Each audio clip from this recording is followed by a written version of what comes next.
It's the Channel Mom Show with Jenny Dean Schmidt. We're here for you. Every kid is unique, and every mom wants to capture that uniqueness on film. Bring your family's memories to life, supersized and gorgeous. Just click Turpin Portrait Gallery's ad to the right of this video to get your summertime promotion for kids and families.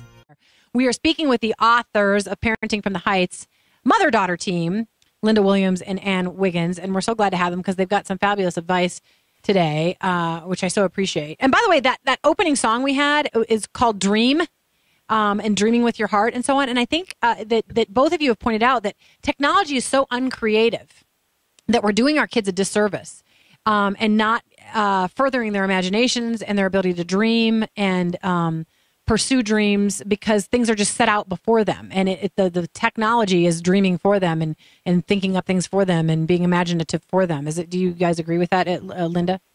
Absolutely. You just really summed it up. Technology is passive and relationships are active.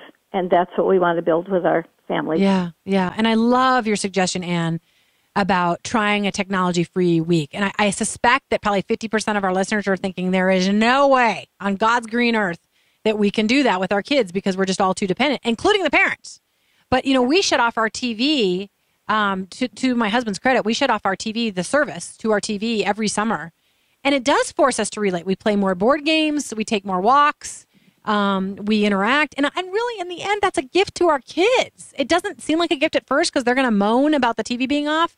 But in the end, you're right. At the end of that week, at the end of that month, whatever it is, they're going to be happier, They are. And I'll tell you, too, Jenny, if you worry that your children will moan and whine and nag at you and you just think, I just can't take that for a whole week, there's an easy way to fix that. And that's when you introduce the idea that we're going to turn off the TV and the video games and things for a week and say, I have a week in mind right now, but I have to tell you, I'm going to watch and see how your attitude is about this, and that will tell me if a week is long enough, because if you're really addicted, you're going to have a terrible attitude about this, and I'm going to know we're going to need to go longer.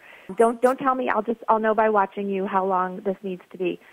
And again, now the ball's in their court. It's one of the things we talk about in our book, how to put the ball into their court so that it's on them to behave themselves. Yeah, you're not having to push for it. To learn how to make happiness their own choice, Linda, before we get to summertime activities, can you just tell us briefly that story about how you disciplined your son and gave him a job when he was 4? Yes, he was 4 years old, and I think, as I remember, it had been a morning of a lot of whining and sort of clawing and pulling at me while I tried to move through the house. And finally, I just said to him, look, if you can't think of something to do to be happy, then I can keep you busy. So here's the broom. And I took him out to the back patio and gave him a broom and said, sweep off the patio. We had about 1 billion maple seedlings on it. And I went back to check him in about 3 or 4 minutes, and he caught me in the doorway, and he cheerily turned around and said, Mama, I'm not bored now because I'm not a worker. I'm just a little kid. And I knew at that moment that little kids can connect the dots just as well, sometimes better, than the older kids. Yeah, so he was ready to move on with his life, but he was choosing different attitude. Everything was good. Yeah, he understood that he was just a little kid. He didn't have to be a worker and that it was okay right. just to be a little kid. Yeah, I get it. I like it. Shelley, is there something in particular that you want to ask before we move on to summer activities? Yes. Okay, so let's go back to the cleaning. There are times when I have all of my children trying to clean at one time, and it becomes this bickering argument about whose job it is to do what. And they're mad that maybe they did it last time, and there's this sense of unfairness. Oh, that happens. And just great distress caused when they're having to clean the kitchen again. It happens at my house. I had to vacuum the couch 4 times, and she's never done it. Yeah, exactly. So what do we do about that? Oh, boy. Okay, here's what you do. You set up the expectations first. Move the children to another area. By the way, this is just a tip, just a great little tip here. When you want to have a discussion about something with your children, move them. Just put them somewhere else. Doesn't matter where. Just move them to a different area. Sit them all down on the couch or move them from the kitchen into the living room. Say, sit down. I need to tell you something.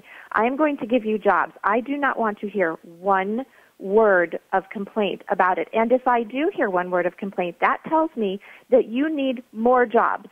So you may have to vacuum the floor for the next 50 times. Yeah. I don't care how fair you think that is. That is what I decide because I am the mother. Now, if we have any complaining, that tells me you need more work to do. Here are your jobs, and lay it out. I would never put up with that. And what about the fear that your kid's not going to like you? Because I suffer with that, and I don't think Shelly does as much. Shelly's like, I'm good. My kid's mad at me this week. It's good because I disciplined them and I'm happy about it. And I think, oh no, I don't think my kids are they're mad at me and they think I'm too hard on them and they don't love me. What about all those parents that are worried about being a friend to their kids and that they're going to upset their kids if they discipline them too much? Well, here's the news. Your kids will get angry with you. They will get mad. They will get hurt. They will go into this poutingness. And if you just say to yourself, this is what I'm doing to get them ready for real life. This is what a mother does. You see, that you feel sorry, you don't really feel sorry for your kids. You sort of feel sorry for yourself that you've been thrust into this position that doesn't feel comfortable, that you don't like. Yeah. And we all, that's true. We all want to be liked. We want to be kind. But the fact is, we can't be, and it's not being kind to be kind, as crazy as that sounds, because life is full of bumps. And if you don't get your kids ready when they're little to go through some consequences and actually go through them and live through them to help them make better choices, man, just look ahead. They're going to go through some really horrible consequences as adults that will have lasting ramifications to them. So if you feel that way, Jenny, you're just going to have to say, okay, I feel that way. Just acknowledge that I feel that way. Now I'm going to be the mother. Yeah. And step up. Can I just add to that as well? Sorry to cut in, but kids have antenna for your feelings. Yeah. They sense. Oh, do they ever sense, Jenny, and all of us, when we feel like, oh, I feel really bad. I feel like they don't like me. This feels really uncomfortable. You might as well just write it on the wall in Sharpie marker because they got it, and they will use it against you. So you really have to make sure that you get your mindset, where Mom was just saying, in the right place where you go, this doesn't feel good, but it's okay because I'm looking down the road and it's worth it at the end. It's worth it at the destination, so that they don't pick up from you, oh, I'm really getting her now. Yeah, she feels guilty. I'm going to really rub that in. Yeah. And that's great advice. And I hope that helps a lot of guilt-ridden parents out there today, because we all need to have this. Really, we're doing our kids a favor, because otherwise we're going to be doing their job applications for them. We're going to be going in and yelling at their boss for them. We're going to, we're helping them to discipline them now.